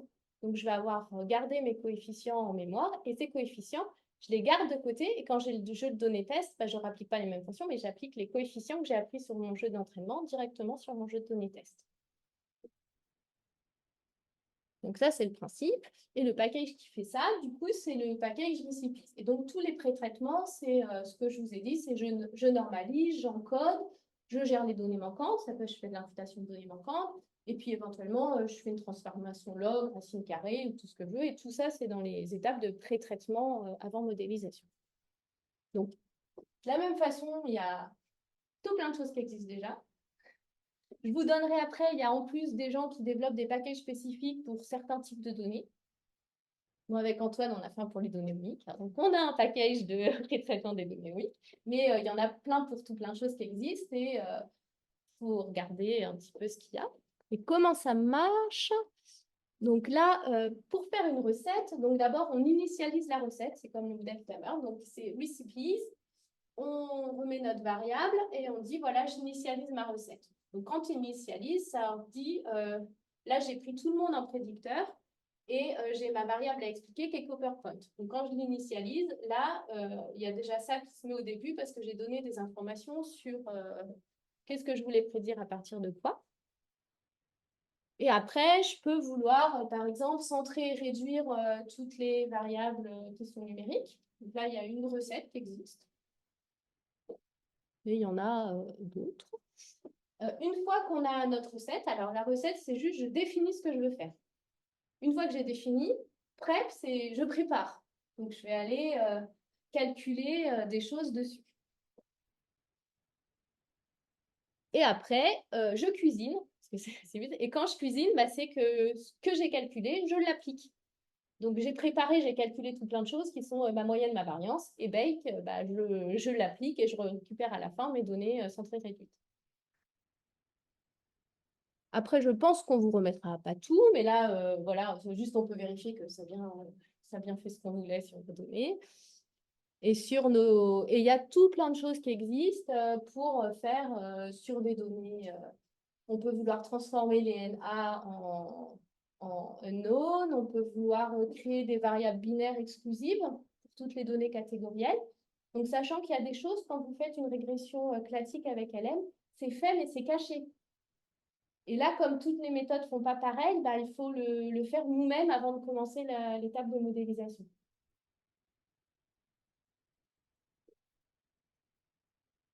Donc là, je ne veux pas vous le remettre, mais on peut vouloir faire tout plein de choses. Vous pourrez aller voir si vous voulez. Donc là, on propose un certain nombre de choses à faire. Vous avez tout le code, donc si vous voulez regarder, mais le principe, c'est juste comment marchent les recettes. Et après, le reste, je pense que c'est pas... Donc, une fois qu'on a fait tout ça, là, on voit qu'on a déjà 2 étapes. Donc, on a une étape. Vous avez des questions? Oui, vas-y. Indépendamment. Ouais. En fait, ce qui est bien dans tout ça, c'est qu'on peut utiliser. Moi, par exemple, j'ai déjà utilisé aussi AirSample juste pour faire la validation croisée, indépendamment de tout ça, mais parce que c'était pratique. En fait, tout est très modulaire, donc on peut tout utiliser indépendamment. On peut même juste utiliser Parsnip pour faire des modèles avec un coup l'un et un coup 2 types de forêts aléatoires différentes, juste pour les utiliser facilement. Et après, là, on voit que si on fait un pré-traitement et un modèle, je commence à avoir un début de workflow. Je peux faire un workflow avec un pré-traitement et un modèle. Donc là, pour faire ça, en fait, un workflow, c'est quoi? C'est des choses qui vont simplifier les étapes en associant et la recette et le modèle ensemble. Donc là, c'est le package workflows. Et du coup, on va avoir un seul objet. Et là, dans cet objet, ça va faire quoi? On va estimer les paramètres du pré-traitement sur l'ensemble d'apprentissage, estimer les paramètres du modèle sur l'ensemble d'apprentissage, appliquer le pré-traitement qu'on a calculé avant sur l'ensemble de tests, prédire et évaluer le modèle sur l'ensemble de tests, et puis si on veut, en plus, la validation croisée et tout plein d'autres choses. Donc, si on veut évaluer, il faut encore un autre package. Donc là, c'est Yardstick. Et Yardstick, là, on lui donne en entrée. Alors ça, c'est pareil, je l'ai utilisé tout seul aussi, parce que ça peut aussi être pratique. On lui donne en entrée un data frame qui va dire j'ai les colonnes des vraies valeurs et j'ai mes colonnes de prédiction. Et après, il peut calculer tout plein de métriques. Donc, du RMSE, de la sensibilité, du tout ce qu'on veut. Et en fonction, bien sûr, de la nature des données et de ce qu'on veut faire. Et là, c'est pareil, c'est le package qui est là. Donc, on peut aller voir en fonction de nos données ce qui existe déjà comme métrique. On peut en réimplémenter d'autres si on veut, parce que des fois, moi, je sais plus, c'était peut-être pas, il y a des trucs, je voulais les carrés, c'était pas les carrés ou autres, mais on peut facilement modifier un petit peu. Et donc, pour utiliser le workflow, c'est la fonction workflow. Normalement, et après, on dit, j'ai un préprocesseur. Donc, préprocesseur, c'est ma recette. Donc là, c'est le nom de la recette que j'ai créée avant. Et puis après, spec, c'est le modèle. Mince, voilà. J'ai arrêté de bouger, de toucher à tout. Et spec, c'est le modèle que je vais appliquer. Et donc, un workflow, on voit, il y a 2 choses. Il y a la recette. Alors là, lui, on avait mis plein de choses. Donc, quand on affiche ça, il nous dit, il y a 7 étapes dans ma recette.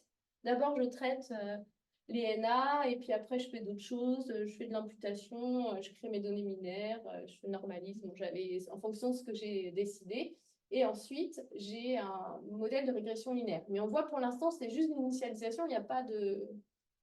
on n'a rien fait de... On n'a rien fait dessus, mais dans la recette cachée, il y avait j'ai mes données, on avait tout spécifié, on avait les données et tout ce qu'on voulait. Et donc là, si je veux ajuster, je peux juste faire un fit sur mes jeux de données. Et là, en un coup, il va déjà me sortir le résultat et il aura tout fait sur les jeux de données train. Et on a 3 lignes. Avant, on a spécifié notre recette, mais ça veut dire que si on a la même recette sur d'autres jeux de données ou autres, on pourrait... Et après, donc, on peut prédire, on ajuste, on prédit.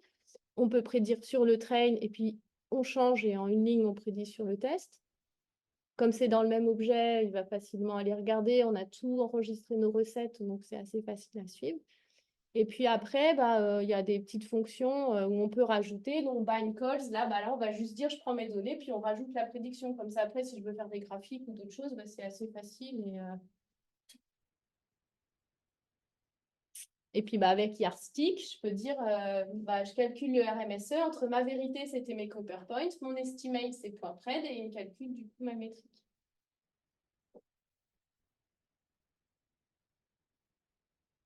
Et si on veut aller encore plus vite, c'est-à-dire que là, on voit ce qu'on a fait, c'est on ajuste sur l'entraînement, on prédit sur le test. Et il y a une fonction qui s'appelle lastFit et en fait, cacher ces 2 étapes-là en un coup.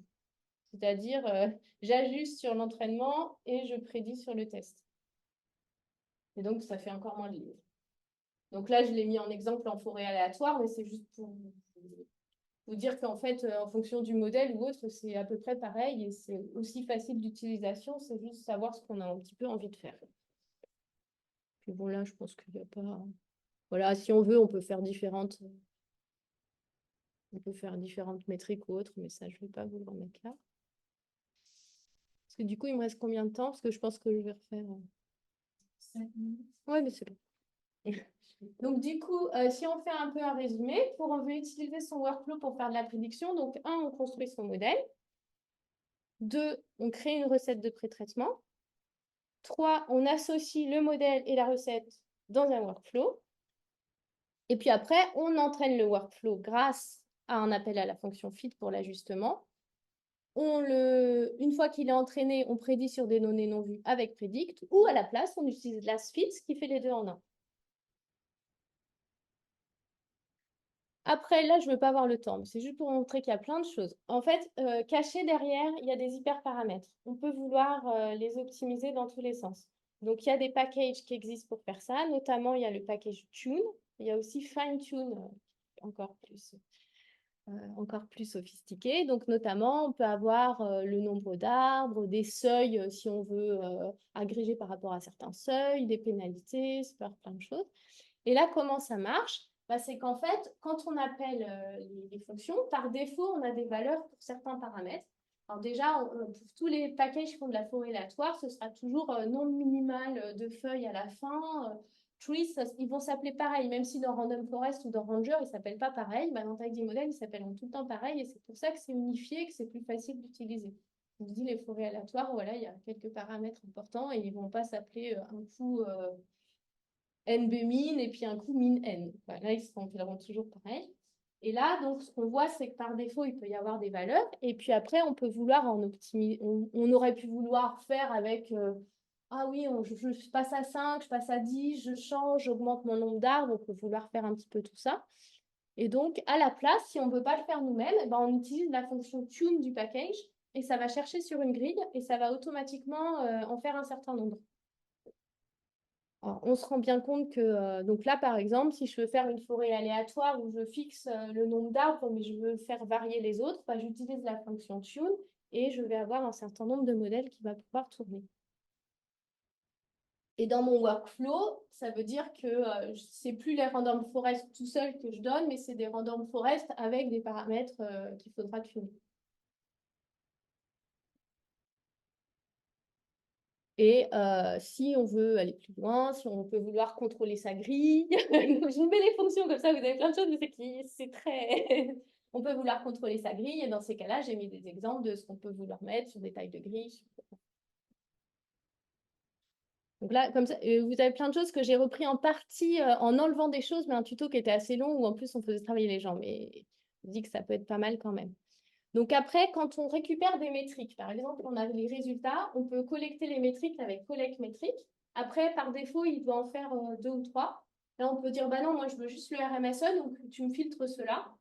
Bon, là, après, on peut faire des représentations graphiques pour voir, mais après, on a aussi Show Best qui va nous donner le meilleur modèle et il va dire, bah voilà, c'est tel préprocesseur et tel modèle qui m'a donné les meilleurs résultats par rapport à tous les ensembles de modèles que j'ai fait tourner. Et après, du coup, le meilleur, on peut récupérer ces paramètres.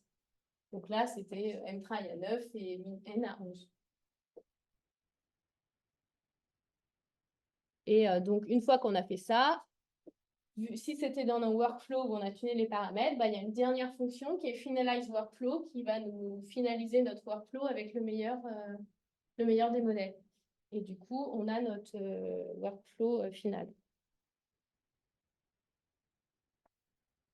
Donc là, je vous ai remis la même chose. Comment on fait? C'est donc, on refait, sauf qu'on va en plus rajouter de l'hyperparamètre et à la fin, on prendra le meilleur. Et donc, je vous ai remis les fonctions qu'on peut faire.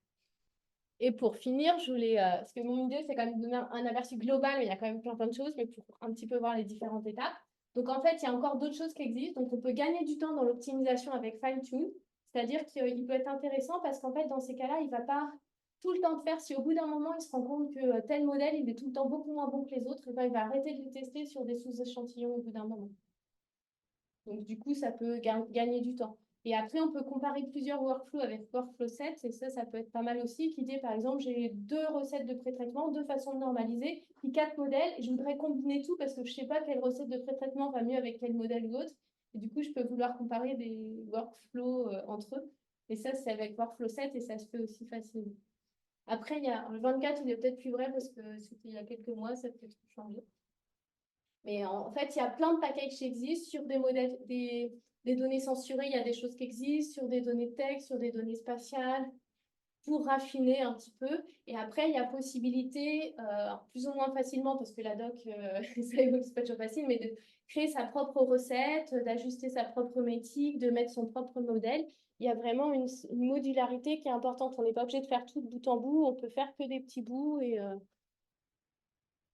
Donc, les références, c'est le site de Tidy Model. Il y a des articles de blog. Il y a un livre de Julia CJ Max-Kuhn sur le Tidy Modeling avec R. Et puis, pour tout ce qui est Feature Engineering and Selection, ce livre-là est bien. Et ils sont disponibles aussi en ligne. Et pour ceux qui seraient curieux, j'ai mis un article sur la dégustation de café, sur comment ça marche, comment on peut faire, que ça correspond aux autres. Donc, vous avez ça.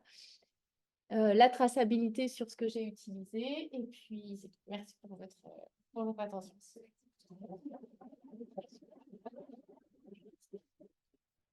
Je sais, c'était dense, hein. J'espère que c'était clair quand même, mais parce qu'il y avait, il y a plein de choses en fait.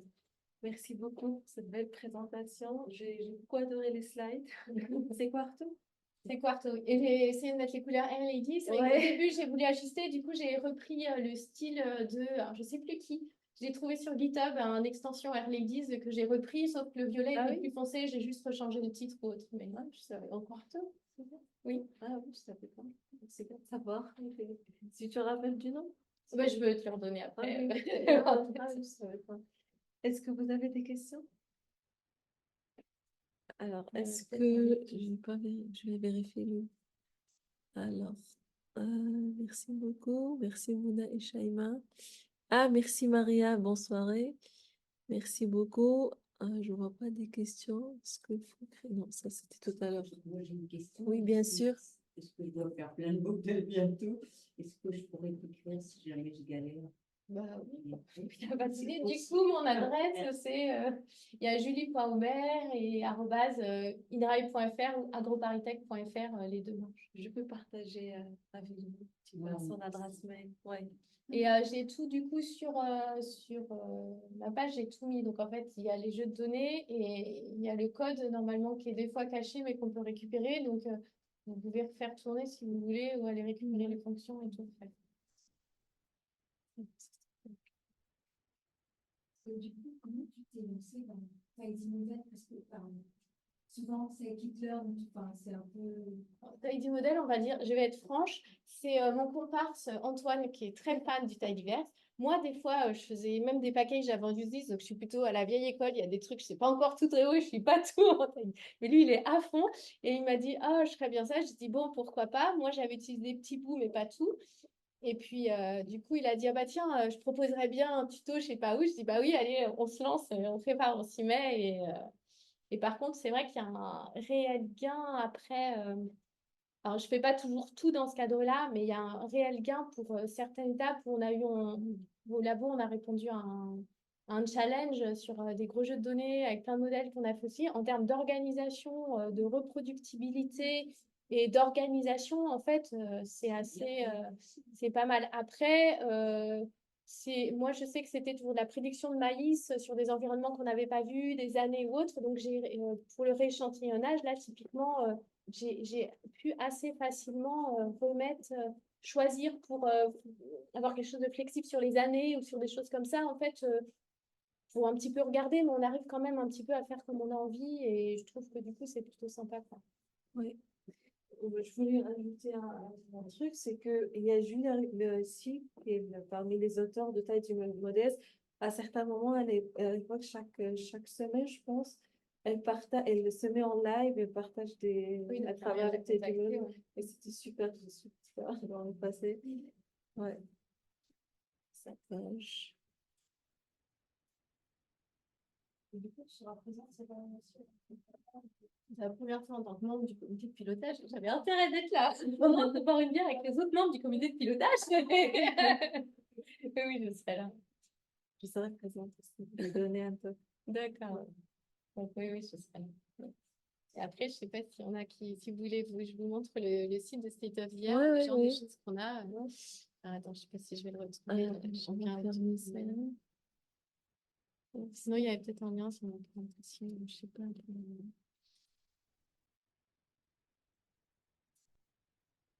Alors, en fait, on a, Je peux fermer ça ici. ouais. Ouais. On a pas mal de choses à dispo. Alors, le site, faut que je le refasse, mais en fait, on a des trucs depuis 2017 avec quasiment des choses tous les mois, plus une grande semaine complète de bootcamp une fois par an. Et maintenant, les semaines de bootcamp, on fait un Docker en tout en reproductible, tout le monde ensemble. Ouais, donc, il y avait des dépendances dans tous les sens sur les sites. Donc, le site premier, il n'est pas très beau, mais faut un peu remettre. Mais du coup, il y a un certain nombre de choses. Alors, à chaque fois, là, le tuto, on l'avait de façon un peu plus complète. On l'a redonné dans le cadre de ce groupe-là. Donc, on trouve choses. Après, on a eu des données multivariées. Vu qu'on ne fait pas que du R, que j'ai des collègues qui font autre chose, des fois, on a un peu de Python aussi. Si au départ, c'était que R, on a un petit peu d'autres choses. Nous, on fait du deep learning maintenant. Donc, si on a des fois qui veulent se lancer autrement, on a des auto-encodeurs variationnels, il y a d'autres choses. Mais après, on a aussi, comme l'idée, c'est aussi d'intégrer les nouveaux qui arrivent au labo, on a pas mal de choses, souvent sur comment on découvre Git là, ou comment on se met à Git, ou comment peut-être on fait des présentations Quarto. Et donc, il y a un tout. Développer son application avec Golem. Voilà, donc là, on va avoir un exemple et du coup, on met à disposition des liens vers des gens qui ont fait des choses. Et puis, quand c'est où c'était là, on a les camps d'été. Les camps d'été, on a des sites entiers pour les camps d'été. Et dedans, il y a plein de choses. Alors, des fois, il y a des choses, c'est plutôt du style les Docker ou du Git avancé parce qu'on en a besoin pour l'infrastructure. Et puis, il y a des choses, ça peut être du Quarto, ça peut être créer son site web, ça peut être du machine learning, ça peut être du truc plus développement. Mais il y a des choses qui potentiellement peuvent vous intéresser. Alors après, les mots-clés ne sont peut-être pas toujours très bien pour aller fouiller, mais tout ça pour dire qu'on met pas mal de choses à disposition. Moi, mon idée, c'est que déjà, ça me sert au moins de pense-bête, parce que je sais qu'on l'a vu au moins une fois, et du coup, c'est disponible quelque part, et on peut le repartager avec des étudiants, ou on peut le remettre autrement, il y a un peu quelque chose qui s'est fait. Après, on essaie que ce soit à peu près clair, mais bon, après, on le fait des fois en temps, en heure, sur la semaine où on est, donc c'est pas forcément aussi étoffé que si c'était un cours ou un TD, mais ça donne quand même des billes et plein de choses. Et puis, des fois, on a testé à plusieurs en même temps, donc on a pu dire, ouais, mais en fait, finalement, que quand on fait ça, l'idée, c'est qu'on se met ensemble au même endroit à faire des choses qu'on n'aurait peut-être pas le courage de faire tout seul pour se mettre au niveau ou autre. Et puis du coup, on essaye en même temps. Puis on dit, ah bah tiens, ça marche chez toi, moi, ça marche pas. Là, ça marche pas du tout. Et puis à comprendre pourquoi et à tester des choses. Mais du coup, potentiellement, alors, il y a des choses qui vont être plus développement, mais il y a des choses, quand c'est je démarre avec Git ou je fais mon site web ou je commence avec Quarto, il y a des trucs qui peuvent être plus intéressants. N'hésitez pas à aller voir, quoi. Merci pour ce partage. Quoi? Alors, souvent, l'idée, c'est il y a une invitation quand on a au moins donné un atelier de 3 heures dans les trucs avant, les prioritaires. Et après, c'est un financement du département, de mon département Matnum d'INRAE. Alors, on ouvre un peu de temps en temps, mais l'idée, c'est que ça reste pas si gros que ça reste une vingtaine. Mais après, si les gens sont motivés, on remet sur d'autres choses. Mais c'est vrai qu'on s'adresse plutôt à des développeurs au départ ou des utilisateurs avancés. Et après, dans les ateliers, on fait aussi des ateliers plus ou moins mensuels, où là, c'est entre nous, mais là, c'est des tutos, en fait, et les gens viennent avec leur machine et font en même temps. Alors, c'est des tutos, mais dans la salle, on travaille aussi un peu. Et là, des fois, l'idée, c'est en fait, on se dit que pour apprendre soi-même, on est sûr d'avoir compris que quand on l'explique aux autres. Donc, des fois, souvent, c'est pas forcément les experts qui vont présenter, mais c'est des gens qui s'y sont mis, peut-être à 2 ou 3, et qui vont expliquer aux autres. Et du coup, c'est comme ça qu'on apprend ensemble. Et là, c'est plutôt en présentiel parce que du coup, il y a les aspects machines. Des fois, il y a eu des choses un peu en distanciel ou en mixte, mais en fait, il s'avère que c'est un peu compliqué. J'ai essayé plusieurs modes avec des gens qui sont un peu à d'autres endroits, mais il faut qu'il y ait une masse critique à chaque endroit pour que ça marche. En plus, nous, on a déménagé il y a 2 ans, on a eu des gros problèmes de réseau, de trucs ou autres, donc les connexions qui marchent, pas, c'est pas pratique. Mais par contre, si des fois on a des webinaires qui peuvent intéresser tout le monde, j'enverrai les liens. Si c'est vraiment que en distanciel et que c'est autrement là, j'en suis sûre. Et puis s'il y en a qui sont pas loin du plateau, vous pouvez toujours aller voir, j'annonce sur le site ce qu'il y a et venir. Plateau de Saclay, donc pas les eaux, au milieu des grandes écoles. C'est ouvert, après, faut que ça. Donc voilà. Merci à tous pour votre attention. Merci à tous pour votre participation. C'était Yelena et Lionel. Je souhaite une bonne soirée.